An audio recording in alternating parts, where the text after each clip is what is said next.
The views and opinions expressed on this program are those of the guests appearing on the program and do not necessarily reflect the views and opinions of 8 News Now or Nexstar Media Group. Tonight on Politics Now, who is Nevada's U.S. Attorney? The latest courtroom loss, which could cost Sigal Chattah her job. Data center debate, how the projects figure into the governor's race and candidate promises. And he helped prisoners re-enter society, why a politically connected local nonprofit leader has now re-entered the justice system.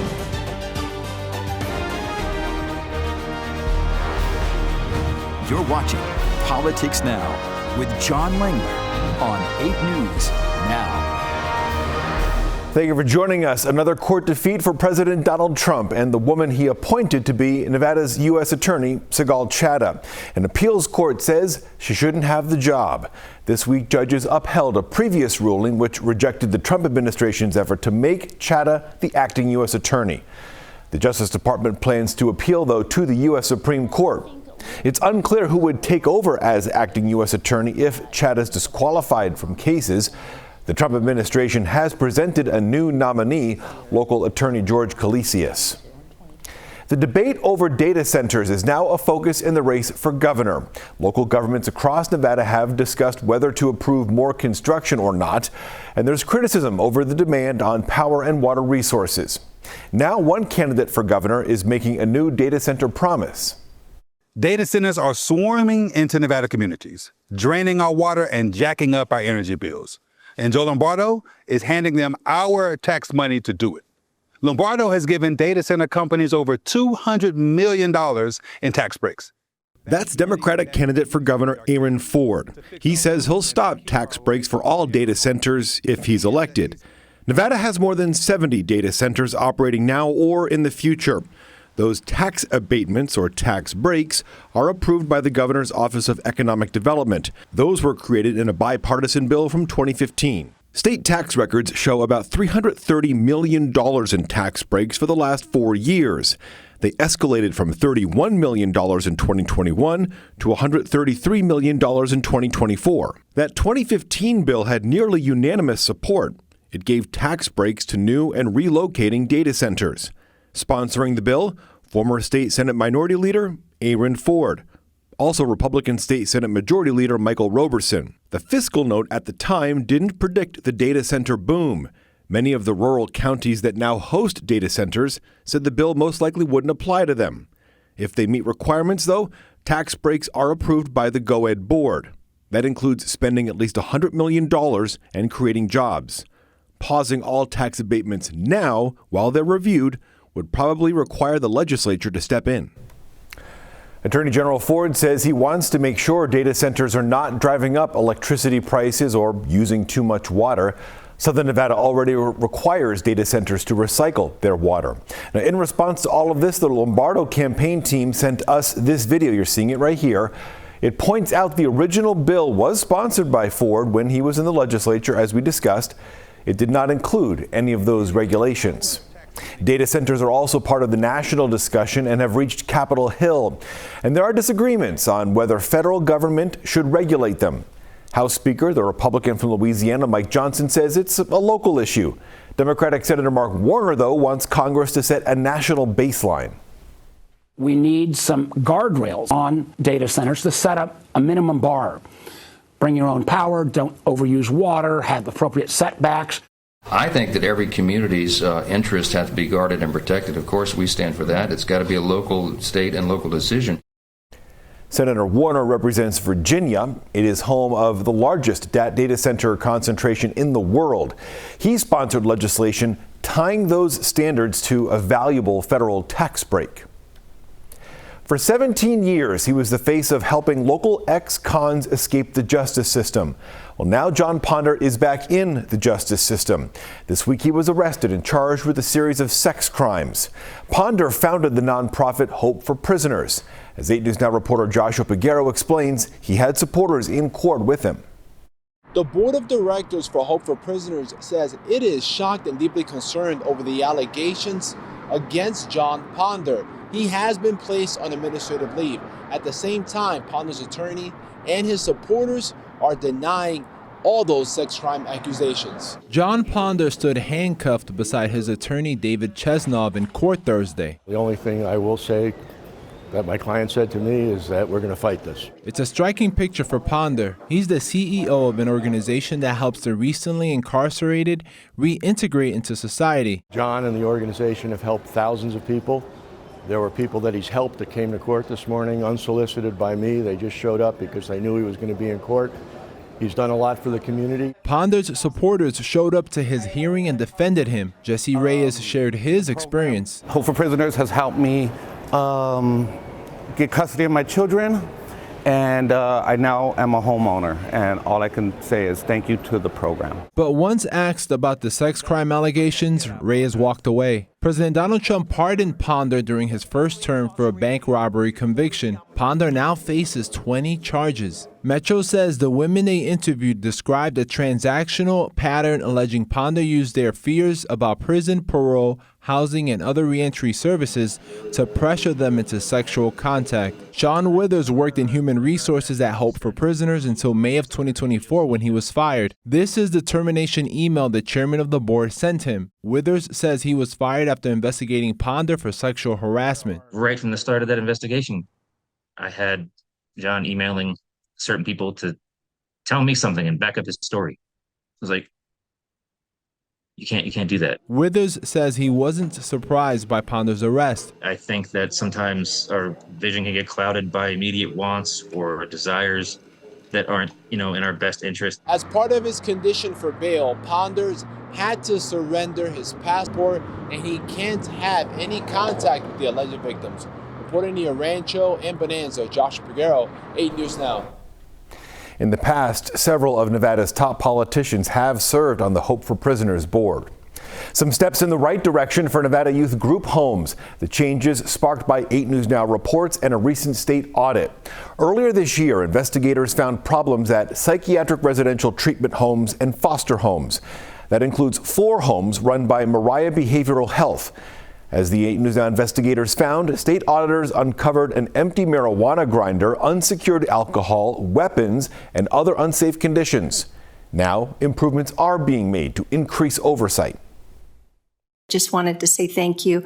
I know that a lot of us were quite concerned at some of the audit findings, but really grateful for this process, that there is this oversight, that there is follow-up, that that they have to report back. Facilities also have to do more training with staff at these foster care homes. Some new restrictions for short-term rentals in Clark County. Now homeowners have to be licensed before companies like Airbnb can collect payments. This week, Clark County commissioners unanimously approved these new rules. Supporters of the regulations say they'll help keep neighborhoods peaceful. Short-term rental homeowners, though, believe it makes it a lot harder to do business. Now the county wants Airbnb, Vrbo, and other platforms to block reservations and platforms for properties the county cannot verify as licensed. But how can you impose that requirement when the county itself has not provided homeowners with a functional licensing system? The application process has not even been reopened since 2022.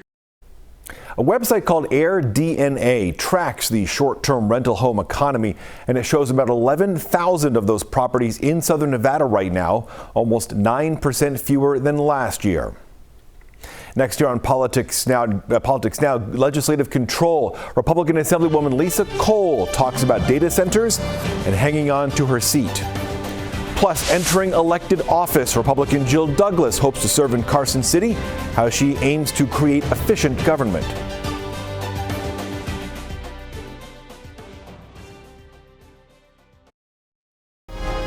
Welcome back to Politics Now.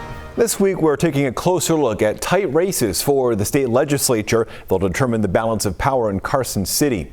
In Assembly District 4, incumbent Republican Lisa Cole faces a challenge from Democrat Eileen Ady. Democrats have about a 2.5% registration advantage in this race. Cole, though, has a large fundraising lead. This week, I spoke with Cole about the race and her priorities. 3 bills passed in the last session? Correct, yes. Which, is of 3 bills passed, obviously, but the effort to get that done, and what other things would you like to do if you're reelected to the legislature? Absolutely. So I did. I got 3 across the finish line all the way, signed into law, which is pretty cool because you only get 6 as a freshman. And I had a 4th that made out of committee, but then died in Ways and Means, which happens to a lot of good bills. So I'm going to bring that one back. So that bill had to do with unemployment compensation, the fund that the state collects from businesses. If you are an LLC and you are the only person, you own it, you're the only employee, you still have to pay into that fund. But if something goes wrong with your business, you're not going to file an unemployment claim against yourself. You're just going to close the business. And so you're wasting that money. You're never going to see it. And so I worked with the Department of Employee Training and Rehabilitation, and they agreed. And so I'm bringing that one back. I'm excited. Your day job, one of the key things is the Apex Industrial Park, which isn't in your district, but it is your day job. Yes. One of the many things that's going on up there is data center development. Switch has a whole ton of land up there, and there's been a lot of discussion about data centers. If you're reelected, would you support some kind of additional regulation or some clear guidelines for whether it's Switch or anyone else for these kind of developments moving forward? And again, whether it's in the urban area like in Southern Nevada or up in Lincoln County or somewhere in rural Nevada. So what I would say is, I think you bring up a really good point, that the issues that various communities face when it comes to any kind of development, data center or otherwise, are very unique to those jurisdictions.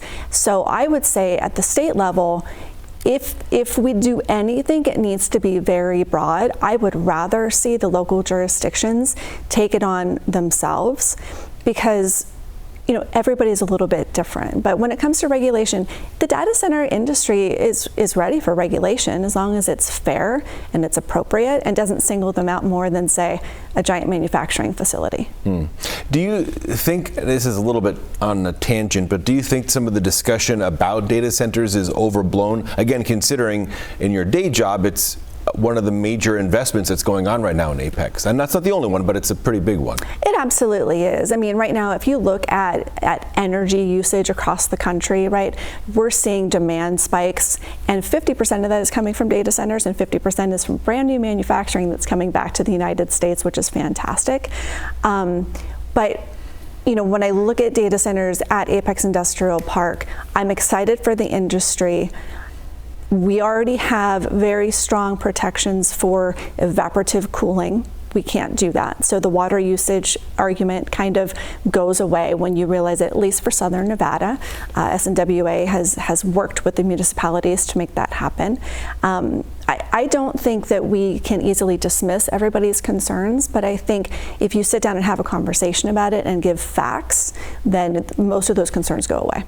Some of the things that you think Assembly District 4 needs, hasn't had attention, shown a light on it yet, or some of the top priorities that you would have for your district if you're brought back to Carson City? I think my district is very much emblematic of the entirety of the state, which is kind of neat. I've got rural areas, I've got more urban core areas. So I think what we do for the entire state is going to be helpful to the district. Affordability is certainly something that is very much of concern right now. To know that a single family attached, so not a detached home, the going price, the very minimum is like $350,000 in the district. That's a lot of money. Like, I wouldn't have been able to afford that for my first house. There's no way. And our wages haven't quite got there yet. All of the expenses with inflation and whatnot, the expenses have way outshone. You can see that full interview at 8newsnow.com, and we spoke to speak with Cole's opponent as well on this program. Next on Politics Now, another close race. We'll speak with Clark County GOP leader Jill Douglas, who hopes to serve in the state Senate. Plus, speaking of which, affordability, we just heard about it, the different ways it's guiding campaigns nationwide.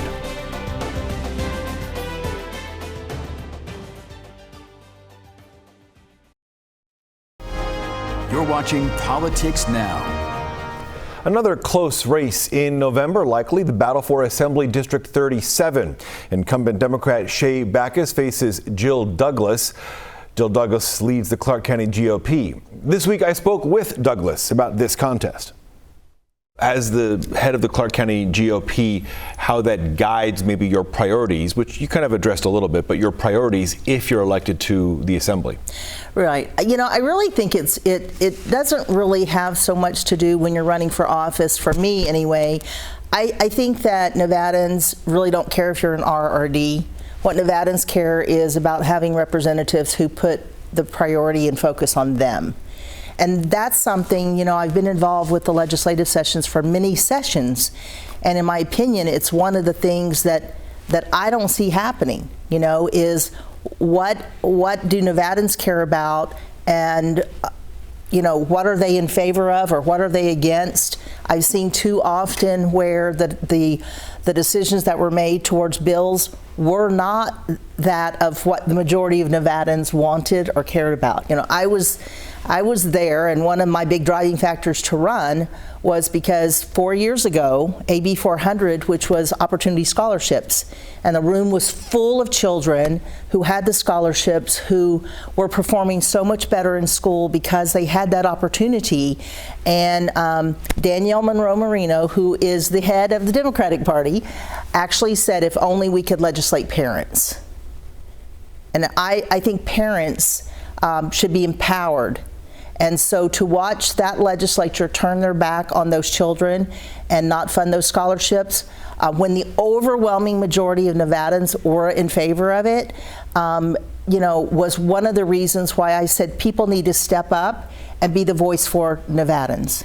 If you're elected to serve in AD 37, to address it, what can really be done on a state level? Well, one of the things that can be done on a state level is holding our government more responsible. You know, one of the things when you grow government becomes inefficient, ineffective, and it's very costly.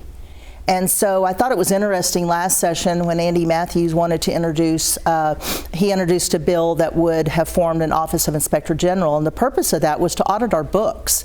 We need to be looking for where is the waste. There's probably fraud, and we need to make government operate more efficiently and more cost effectively.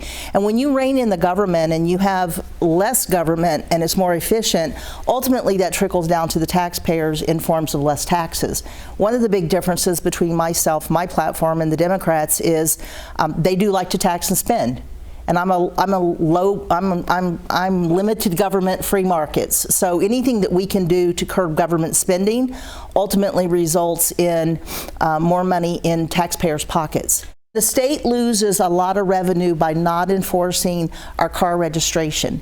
All these cars that you see all day long driving around without their cars registered here, we lose a huge amount of revenue. Those cars are on our roads, they're using our roads, they're using our services, but we are not collecting right revenue from them. As you're running to sort of get the seat back for Republicans, it's gone back and forth as we've talked about. What do you believe the district specifically needs that it isn't getting from the incumbent?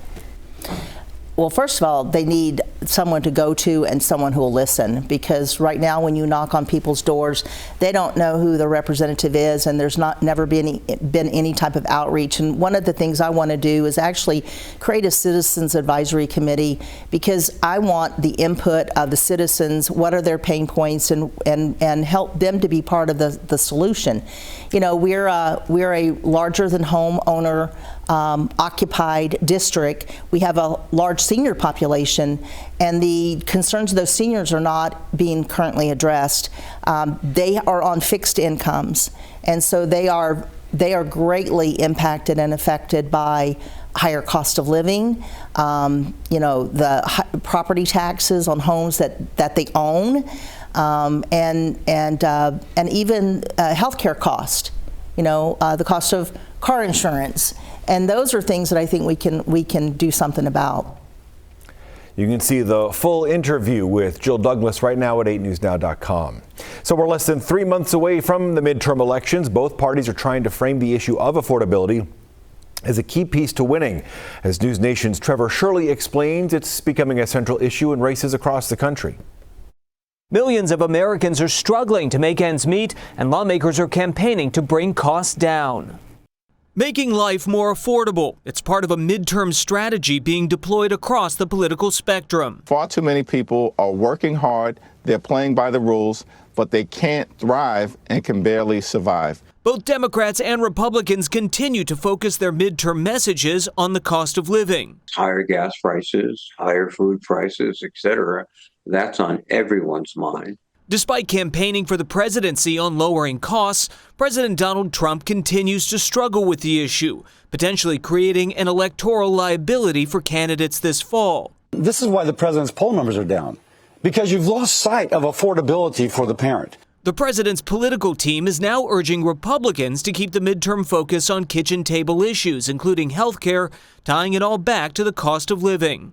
You have to give people real policies and real ways you're going to put money back in their pockets at this time where, of course, affordability is the watchword.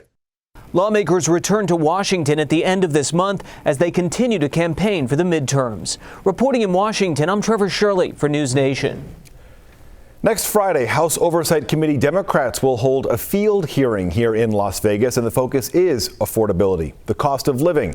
Our congressional delegation will, of course, be there since it's taking place here. There'll be testimony from the Culinary Union, the SEIU, other union members, and local coffee shop owners. Next on Politics Now, changes in education. Why Nevada's university system wants to do away with the DEI committee.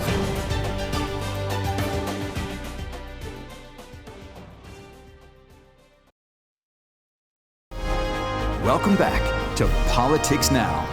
Nevada's higher education system is considering eliminating its Inclusion, Diversity, Equity, and Access Standing Committee, known as the IDEA Committee. Instead, the Board of Regents would handle diversity issues. The board says only 3 of 40 university systems in the country still maintain a full-time DEI committee. The regents meet to discuss this on Friday. That'll do it for us this week here on Politics Now. For the rest and all the political news, 8newsnow.com. We're back with you right here next week.